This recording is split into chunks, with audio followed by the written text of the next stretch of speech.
Every vampire has a creator, a dark figure who whispers eternity into their veins. But what happens when that creator vanishes the moment you awaken, leaving you to stumble into immortality alone?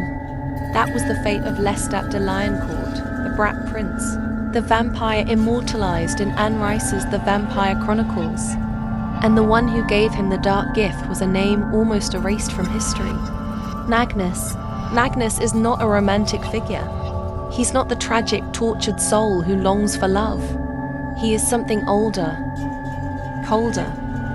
He was a man who studied the forbidden arts, who practiced alchemy in the shadows of medieval Europe.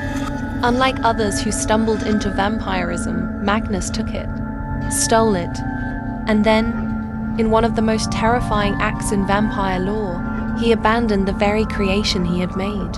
His story is brief, yet pulses beneath the entire mythology of Anne Rice's world.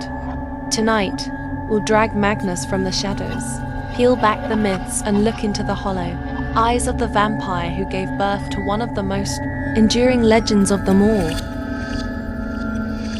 Vampires are everywhere in our stories. We see them as tragic lovers, as pale immortals searching for redemption, even as sparkling icons of romance. But hidden behind those tailies is a figure so disturbing, so unnatural, that he has been almost erased from the record. His name was Magnus. Magnus isn't the kind of vampire you invite into a gothic novel to sigh and gaze at the moon. He's not the dark prince who falls hopelessly in love with mortals. He is something else, something closer to a predator and a sorcerer, a man who didn't stumble into immortality, but stole it. He ripped the dark gift from another vampire, claimed eternity for himself, and then shut himself away in shadows, hoarding secrets and gold like a dragon in human form.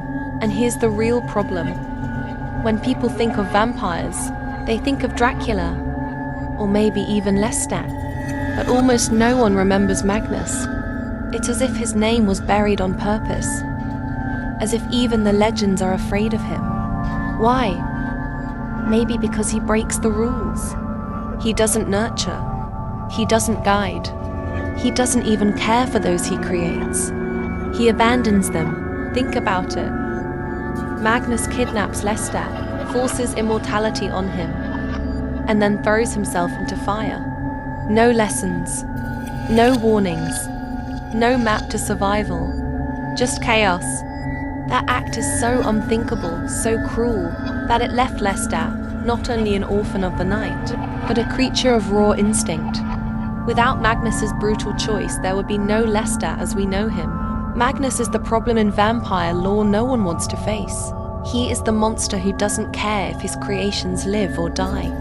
The vampire who sets fire to the story and walks away laughing.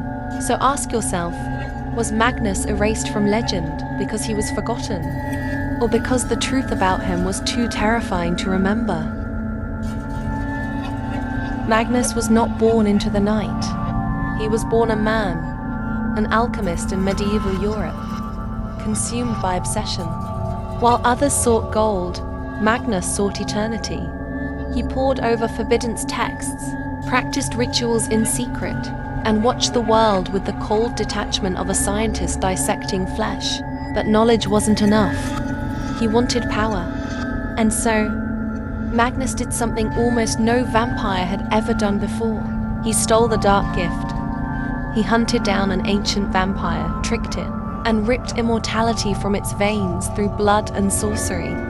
He did not ask. He did not beg. He took. This act set him apart from all other immortals. Most vampires were chosen, carefully brought into darkness by their makers. Magnus was self-made, his immortality an act of violence. From that moment on, he lived in the shadows like a phantom king, gathering riches, collecting forbidden knowledge, and hiding in a tower filled with secrets no mortal eye would ever see. And unlike other vampires, Magnus did not seek companionship. He did not build families, or covens, or lovers. He was a creature of solitude and hunger. Imagine it, centuries alone in a fortress, Your only company the treasures you've stolen, the manuscripts you've defiled, and the screams of those you experimented upon. But what made Magnus truly terrifying was not his isolation. It was his indifference. He had no regard for his own kind, no empathy for the humans he preyed upon, and certainly no interest in guiding those who might come after him. To Magnus, the dark gift was not a bond. It was a weapon, and in the end, this weapon found its most dangerous target, Lestat. Magnus's legacy is not written in books or carved in stone. It is written in fire, in blood, and in the hollow eyes of the vampire who carried his curse into legend. Magnus had prepared his end with the same precision he had lived his life cold, calculated and utterly ruthless. He was old now, not by mortal years, but by the endless dragging of immortality. His gold and treasures meant nothing. His tower of secrets, meaningless. He had only one desire left, to leave behind a creature that would carry his shadow into the future. That creature was Lestat de Lioncourt. Magnus did not ask. He did not persuade. He stole Lestat from his human life, pulling him into darkness with no explanation, no mercy. Imagine being seized by a figure you cannot fight, dragged into a ritual you do not understand, and then feeling your veins ignite with fire as blood older than empires floods your body. Lestat screamed, his mortal heart pounding until it shattered into silence. And when he opened his eyes, the world was changed forever. Every candle burning brighter, every shadow whispering. He was reborn, not as a man, but as a monster. And in that exact moment of terror and confusion, Magnus completed his final act. Without a single word of guidance, he set his tower ablaze. Flames roared up the walls, devouring his treasures, consuming centuries of forbidden knowledge. Then, Magnus threw himself into the fire, laughing like a mad prophet, leaving Lestat kneeling in the ashes of his birth. No master, no rules, no map to survival, only hunger. This was the gift Magnus gave. Chaos. His death was not an ending. It was the cruelest beginning imaginable. And Lestat, abandoned and alone, would become the brat prince not in spite of Magnus's cruelty, but because of it. Magnus is gone, his body reduced to ash, his treasures devoured by flame, but his presence never truly vanished. He lingers in every page of vampire lore, not as a hero, not even as a villain, but as a shadow. Lestat was his orphan, his only creation, abandoned at the very moment of rebirth.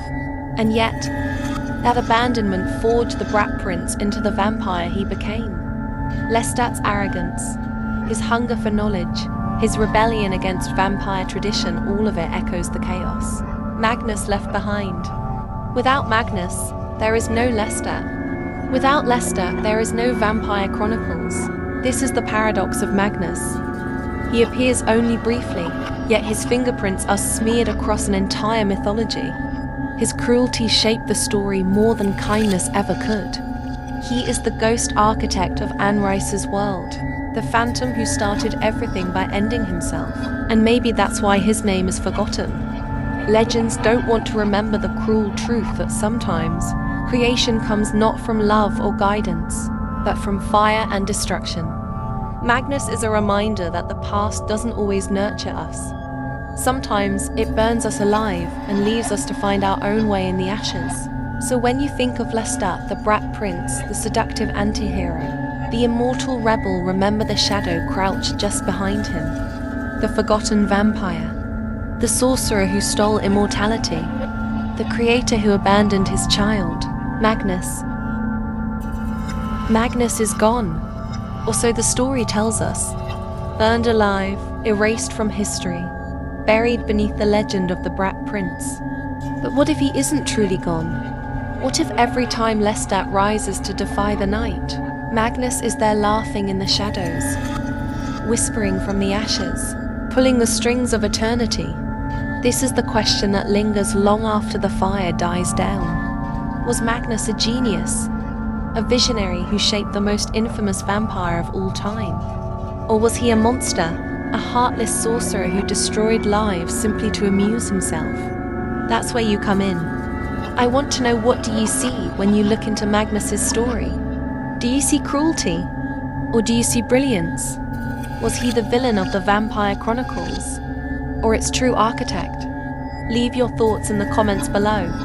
Because stories like Magnus's live only if we tell them, if we remember them, if we speak their names aloud in the dark, and if you dare to go deeper into the shadows. I invite you to sink your teeth into our next tale. Another legend, another nightmare, another truth buried beneath centuries of lies. Magnus may be forgotten in books, but not here, not by us.